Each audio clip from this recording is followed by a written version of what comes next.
Salut à tous et bienvenue sur la chaîne 12 points. Dans cette vidéo, je vais vous parler des Pays-Bas. Avant de commencer cette vidéo, n'hésitez pas à la liker, à vous abonner et bien sûr d'activer la petite cloche pour ne louper aucune future vidéo pour suivre cette grande aventure que sera l'Eurovision 2024. Depuis quelques années, le diffuseur néerlandais choisit son représentant et sa chanson pour l'Eurovision en interne. Cette année, c'est Joost Klein qui a été choisi pour représenter le pays sur la scène de Malmö. Il a été sélectionné en interne par un comité parmi plus de 600 candidatures. Né le 10 novembre 1997 à Leeuwarden, Joost est un chanteur, musicien, écrivain, artiste et ancien youtubeur. Il grandit à Britsum et à l'âge de 10 ans, il lance sa propre chaîne YouTube. À l'âge de 12 ans, il est pris en charge par son frère aîné et sa sœur à la suite du décès de son père puis de sa mère. En 2017, il sort son premier single, Jan Peter Balkenende, et plus tard dans la même année, il sort son premier album, Scandinavian Boy. Et depuis, il a sorti plusieurs albums et singles. 2023 marque son premier succès en Allemagne, en Autriche et en Suisse avec son single Frachenjung, fruit d'une collaboration avec le rappeur allemand Ski Agu. La chanson est une adaptation d'une chanson de l'humoriste Fritzen Otto Walkes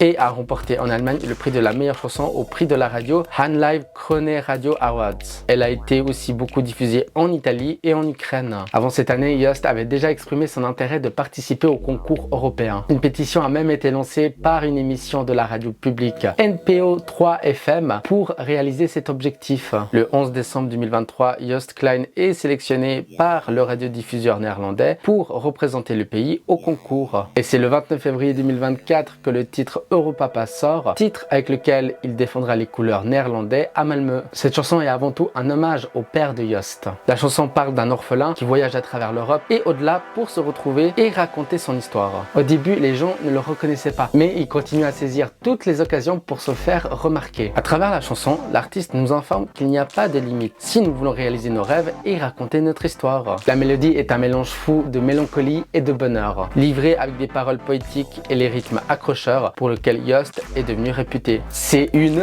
dinguerie. L'air de cette chanson est tout simplement entraînant. Dès les premières notes, on sent l'énergie qui monte. Impossible de rester immobile, ça donne juste envie de se lever et de danser. Et je suis sûr que les Eurofans vont s'ambiancer sur cette proposition néerlandaise. C'est le genre de morceau qui met de la bonne humeur, qui donne envie de bouger et de partager ce moment avec tout le monde. Du début à la fin, on est transporté par cette vague d'énergie. La fin du clip est plus douce et m'a ému, et cela nous permet de nous reposer après avoir déployé toute cette énergie. La mise en scène à Malmö doit suivre, car ça peut se cracher en live et donc pas se qualifier pour la finale. Et en plus, c'est le retour d'une chanson en néerlandais pour le pays. Joost Klein succédera donc au duo composé de Mia Nicolai et John Cooper et leur titre Burning Daylight, qui ne se sont pas qualifiés pour la finale l'année dernière à Liverpool, avec une 13e place durant la première demi-finale avec 7 petits points. Et vous, que pensez-vous de la chanson Europapa de Joost Klein? Écrivez votre avis dans les commentaires, c'est juste en bas de la vidéo. Et pour être au courant de toute l'actualité de l'Eurovision 2024, rendez-vous sur tous les réseaux sociaux de la chaîne 12 points.